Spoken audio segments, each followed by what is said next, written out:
Assalamualaikum warahmatullahi wabarakatuh. Waalaikumsalam warahmatullahi wabarakatuh. Kami kelompok 4 Angkatan 8 Besar CPNS Kabupaten Karawang tahun 2022 kali ini akan berdiskusi mengenai isu-isu aktual terkait pelaksanaan penyelenggaraan pemerintahan untuk mewujudkan smart governance. Sebelumnya, kita akan berkenalan lebih dahulu, dimulai dari saya.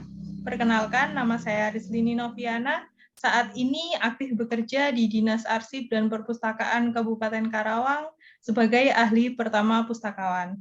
Untuk selanjutnya, silakan Bapak Soleh. Perkenalkan, nama saya Soleh Sudarwanto. Saya bekerja di Dinas Tenaga Kerja dan Transmigrasi Kabupaten Karawang. Saya sebagai instruktur ahli pertama. Selanjutnya, bisa dari Ibu Risa. Perkenalkan, nama saya Risa Risdianti. Saya bekerja di Dinas Pariwisata dan Kebudayaan sebagai ahli pertama Pamung Budaya. Terima kasih. Untuk selanjutnya, dari Rizky Melati. Ya, perkenalkan, saya Rizky Melati. Saya berdinas di RSUD Karawang sebagai ahli gizi. Oke, kita mulai diskusi pada hari ini, yaitu mengenai perwujudan Smart City sebagai untuk menuju Smart Governance. Smart Governance sendiri atau tata kelola pemerintahan yang cerdas bertujuan untuk mewujudkan peningkatan kinerja pelayanan publik, kinerja birokrasi pemerintah, dan kinerja efisiensi kebijakan publik, salah satunya dengan cara perwujudan Smart City. Dari pandangan teman-teman semua, apa saja sih aspek-aspek yang diperlukan agar Smart City ini terwujud? Mungkin yang pertama bisa dari pendapat Bapak Soleh, silahkan. Baik, terima kasih Ibu Rizlini. Mungkin saya akan menjelaskan tentang salah satu aspek perwujudan Smart City, yaitu Smart Energy. Salah satu kebutuhan pokok masyarakat adalah energi listrik, karena memiliki arti penting dalam mendorong kemajuan pada aspek kesejahteraan bangsa, membantu mewujudkan aspek mencerdaskan bangsa, serta membantu pemerintah dalam mengurangi defisit sumber ketenagalistrikan di Indonesia. Salah satu caranya dengan cara berupaya untuk melakukan penghematan dalam hal penggunaan energi listrik. Smart Energy System membuat dan menerapkan model predictive control, yakni suatu teknologi yang digunakan dalam memberikan keseimbangan pada pasokan listrik, serta permintaan listrik dengan teknik yang efisien terhadap suatu ekonomi di mana sejumlah besar merupakan produsen listrik independen dan juga konsumen listrik. Produsen listrik yang dimaksud yaitu PLTA. Kita bisa lihat kincir angin, turbin. Yang kedua PLTS, kita bisa lihat panel surya. Yang ketiga adalah modul solar. Sedangkan konsumen listrik yang dimaksud adalah seperti kendaraan listrik, pompa panas yang digunakan untuk pemanasan. Yang ketiga adalah suatu sistem untuk menyimpan panas tangki air. Selanjutnya adalah kulkas atau pendingin. Dan yang terakhir adalah konsumsi daya oleh industri. Dalam pewujudan smart energi di Karawang bisa terlihat dari penggunaan panel surya, solar cell sebagai pewujudan energi terbarukan yang ekonomis yang diaplikasikan oleh perusahaan-perusahaan yang ada di sekitar Karawang.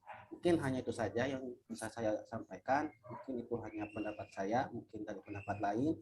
Silakan, terima kasih. Baik, Pak Soleh. Itu aspek menurut Pak Soleh untuk mewujudkan Smart City.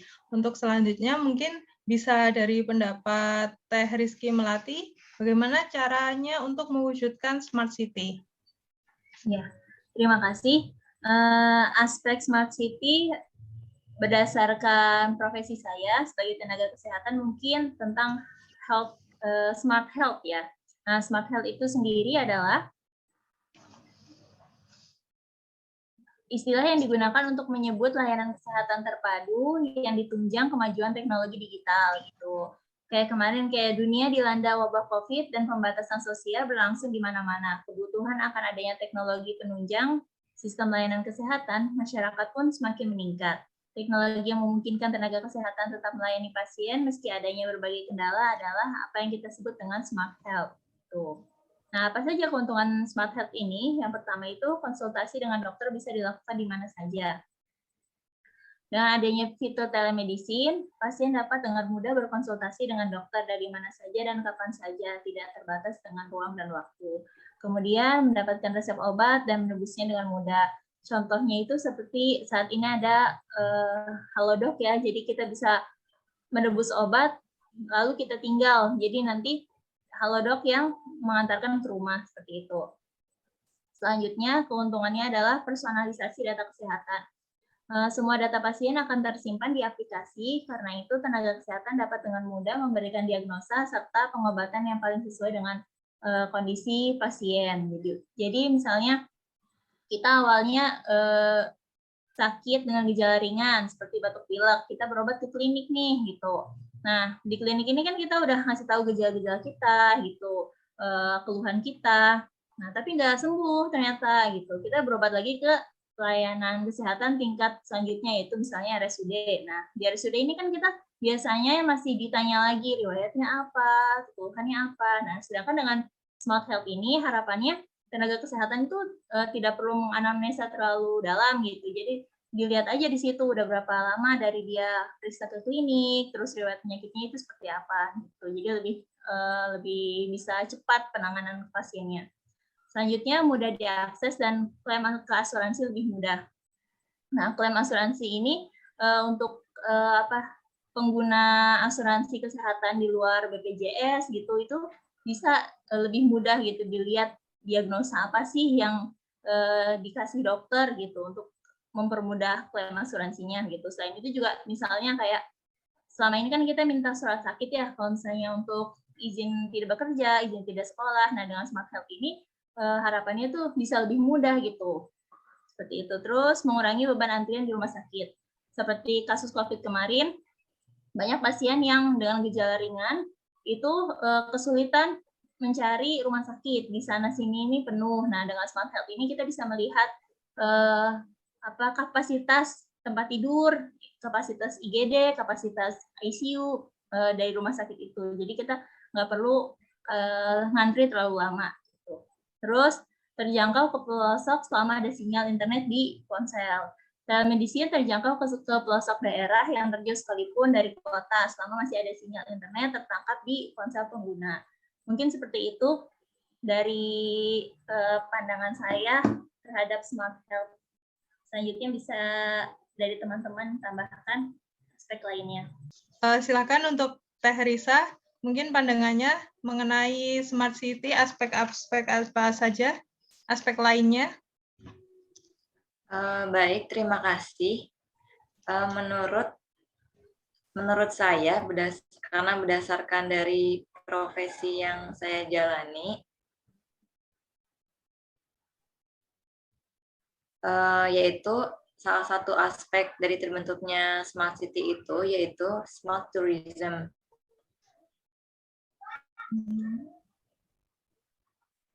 Smart tourism ini bisa diartikan sebagai pariwisata digital. Terdapat beberapa kemudahan yang ditawarkan oleh konsep smart tourism ini, seperti memberikan kemudahan dalam penyediaan fasilitas yang harus memenuhi setiap kebutuhan dari wisatawan agar mereka mendapat suatu pengalaman yang begitu berharga. Fasilitas ini biasa disebut juga sebagai Smart Tourism Destination Tools.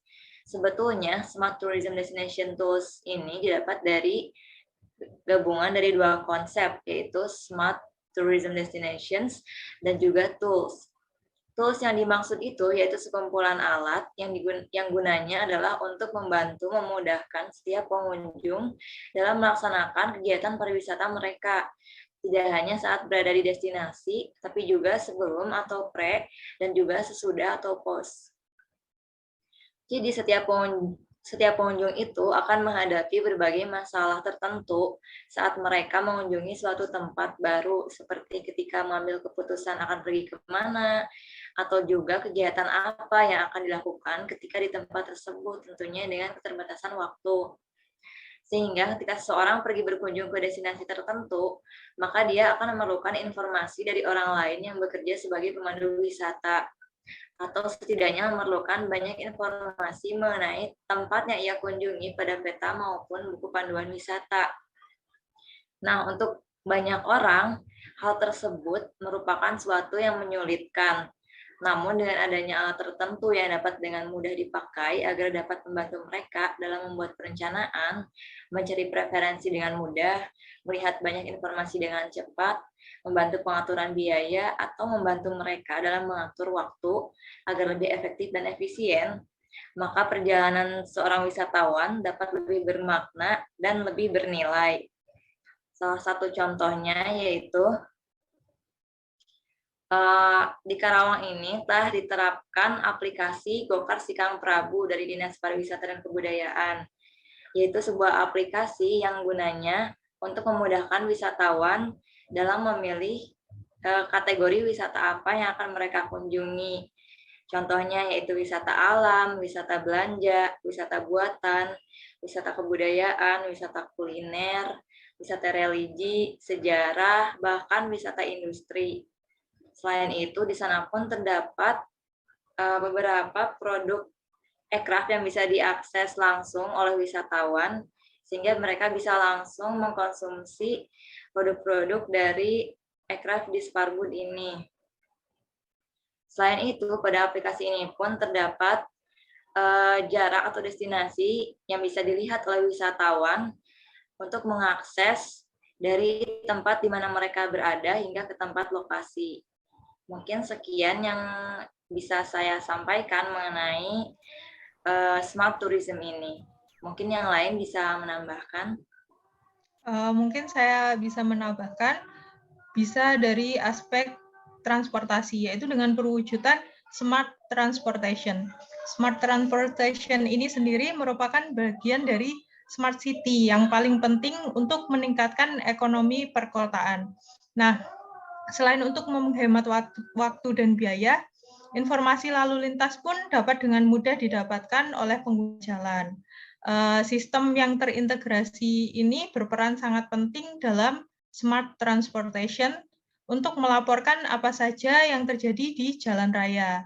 Dengan demikian, mobilitas penduduk semakin meningkat karena informasi yang mereka butuhkan tersedia secara real-time dalam satu aplikasi atau platform. Seperti contohnya saat kita menemukan ambulans yang terjebak dalam kemacetan, drivernya kan ingin segera membawa pasien dalam keadaan kritis itu ke rumah sakit. Nah, ini mengharuskan mereka melewati jalur-jalur macet. Dengan sistem lalu lintas tradisional, sangat tidak mungkin untuk mendapatkan informasi jalan yang sedang mengalami kemacetan. Lain halnya dengan sistem smart transportation.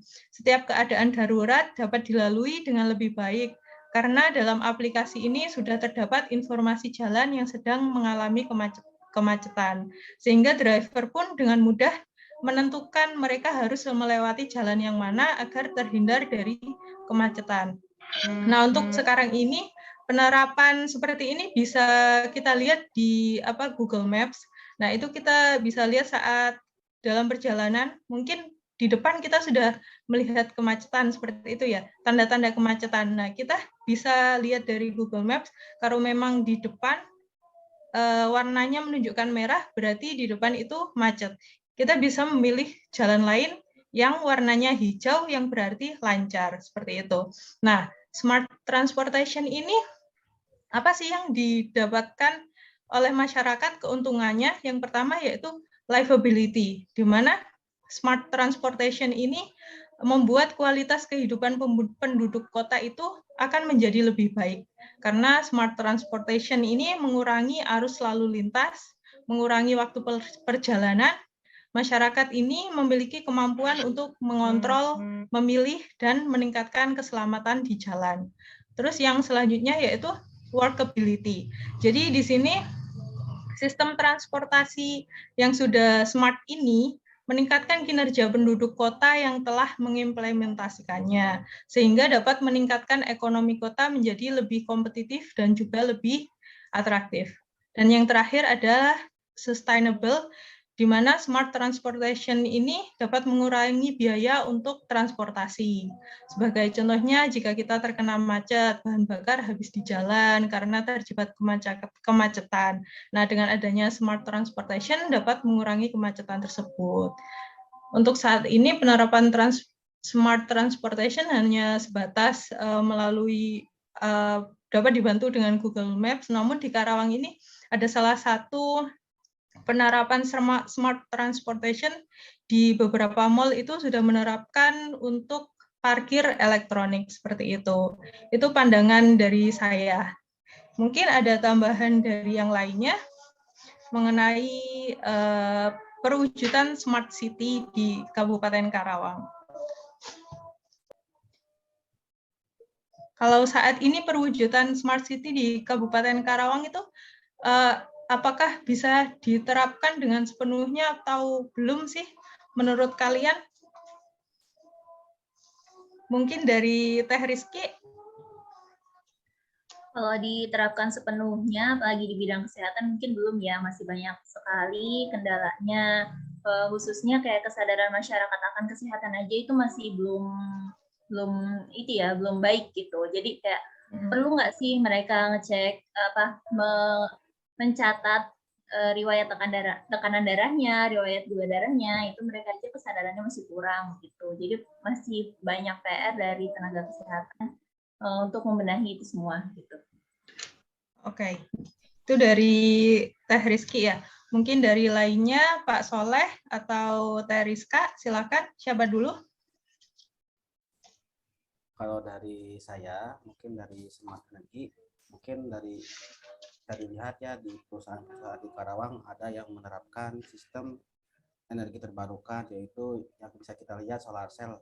Ini merupakan suatu sistem energi yang sangat efisien, hemat, dan ekonomis. Mungkin seperti di perusahaan di PT Toyota ya yang sudah saya lihat mungkin, dan satu lagi di perusahaan PT Alfamart lah, itu mungkin yang saya bisa contohkan mengenai perusahaan yang sudah memakai smart energy. Mungkin hanya itu saja.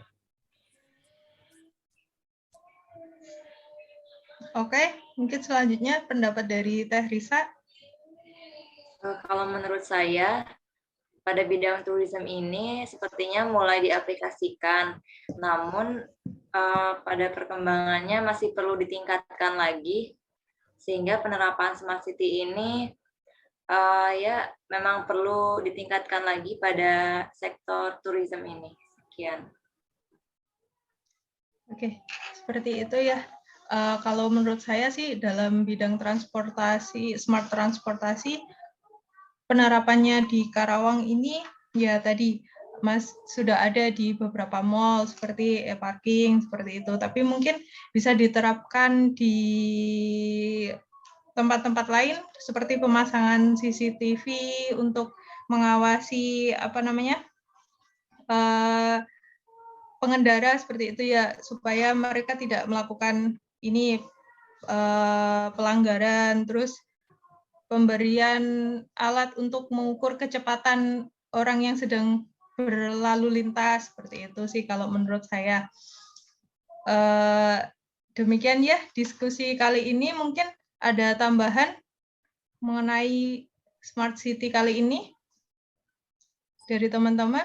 Sudah cukup mungkin dari saya. Ya, sudah cukup. Oke, jadi dapat kita simpulkan bahwa dari beberapa aspek yang mendukung dari Smart City itu, ada yang diterapkan, namun beberapa ada yang harus ditingkatkan kembali untuk mewujudkan Karawang Smart City, seperti itu ya. Demikian diskusi dari kelompok kami. Apabila ada kesalahan atau kekurangan, kami mohon maaf yang sebesar-besarnya. Kita akhiri. Assalamualaikum warahmatullahi wabarakatuh. Waalaikumsalam. Waalaikumsalam warahmatullahi wabarakatuh.